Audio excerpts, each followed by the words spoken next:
it's like a natural law. It's actually governed by, you can model it with a distribution called the Pareto distribution, and the Pareto distribution looks like this. It doesn't look like a normal distribution. A lot of you guys have been told about normal distributions and how many things follow a normal distribution, most things, but that's really a limited case. You can understand a Pareto distribution if you've all played Monopoly, I presume. At the beginning, everyone has the same amount of money, will include property, the same amount of wealth. And then what happens as the game progresses, and really as a function of chance, I mean I know you have to use your head a little bit in Monopoly, but the basic rule is just buy everything you can get your hands on and then trade meanly, something like that. So at the beginning everybody has the same amount, and then as you begin to play, if you had enough players, you would develop a normal distribution, because some people would win relatively consistently and some people would lose relatively consistently, and so the money starts to be distributed in a normal distribution. But the thing about money, and the thing about lots of things, is that zero is involved, and zero is a weird place, because if you're playing a trading game and you hit zero, then you're done. And so, and it's very hard to recover from zero, and you know, it's really hard to recover. You know when you're doomed in Monopoly, you know, you can tell. You've got some resources, but there's going to be some crisis when you land on some hotel and you're going to get wiped out, you know it. So there's a point at which you're headed for zero, even if you have something, you know, and you might be rescued by luck, but you know when you're doomed. So what happens is that as you continue to play Monopoly, more and more people stack up as zero, and fewer people have more and more money, and when the game is over, everyone has nothing except one person, and they have all of it. Now the funny thing about that is that in some sense that's how trading games work, you know. You might wonder why there is inequality in a society, and it's easy to consider that it's because the society is corrupt, and perhaps, you know, societies are somewhat or horribly corrupt. That's the variation. There's no society that's without its criminal element and fixed element. Anyways, trading games tend to produce a Pareto distribution so that very many people have very little and a tiny minority have a tremendous amount. That's the 1% that you hear about, right?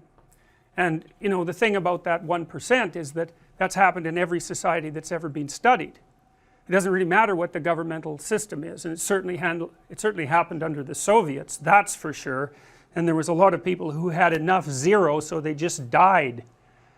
So you know, the utopian dream was completely unimplementable for a variety of very complex reasons. One is that it's very hard to fight against that distribution pattern when people are trading, because mere statistics will do that. And then there's other things that, and I should tell you as well that the Pareto distribution governs a lot of things. So like if you look at books, if I remember properly, last year there was something like 1 million English language books published, and I think 500 of them sold more than 100,000 copies, which is none, right? That's none. And of that 500 you can be sure that one of them was by Stephen King, and he took half the money, because there's like 5 authors in the English language who are on every airport paperback stand, occupying the top rung, and that's massive real estate, right, because it's replicated everywhere.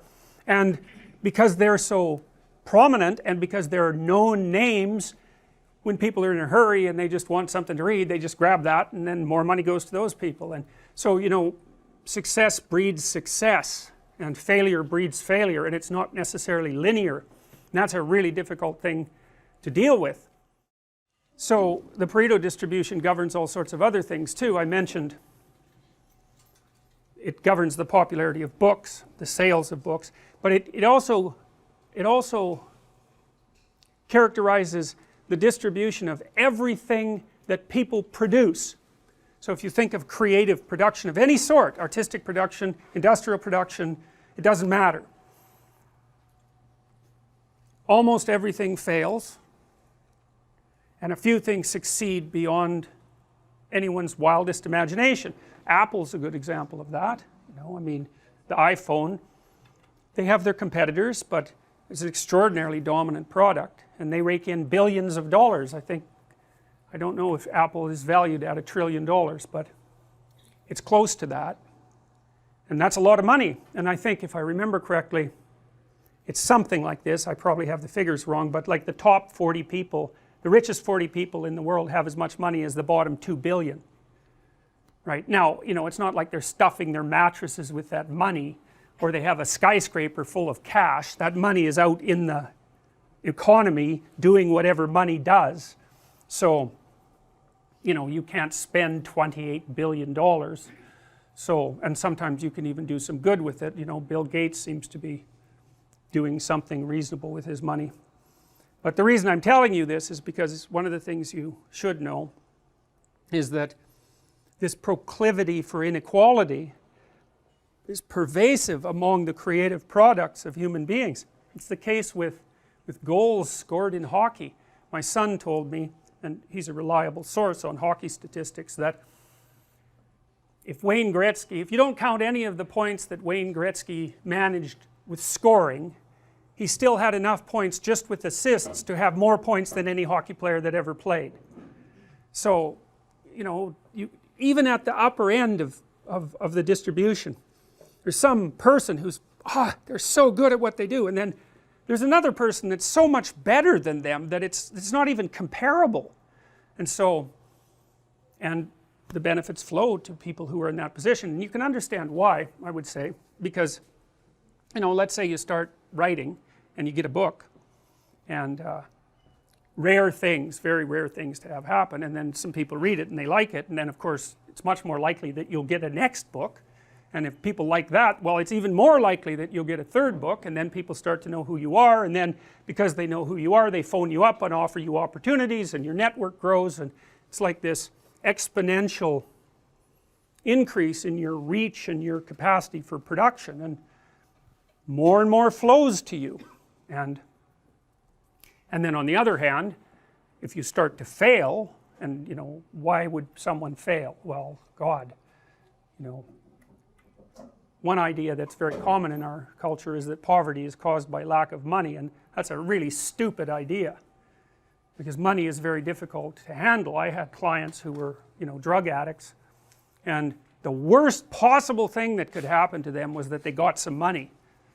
They're just done. First of all, you know, they were hanging around with people who were a little on the sociopathic side, and so especially if they weren't that bright and couldn't defend themselves very well, as soon as they got money, well, it was off to the bar with all the friends. And you know, one guy I remember in particular, you know, every time he got his disability check, he was gone for 5 days. You usually found him in a ditch, you know, because he'd just go to the bar, spend every cent he had on alcohol and cocaine, and wake up in a ditch, 3/4 dead, eventually completely dead. And you know, then he was ashamed and horrified and repentant, and he'd straighten himself out again, and then that was all well and good until, as long as he was broke, until the next check showed up, and then bang, the same thing. So, you know, it's not like money is necessarily a good for everyone. It's hard to manage money. It's really easy for it to disappear. I mean, elderly people have a hell of a time now because, you know, crooks are contacting them on the internet non-stop, and so just giving people money is like, it's like pouring water in their hands. It's not that helpful, not necessarily that helpful. And then of course contributors to poverty are, well, it's not so good to have a low IQ. You know, people don't like the idea of IQ because it seems so arbitrary. You know, you have a high IQ, well, it's not like you deserve it exactly.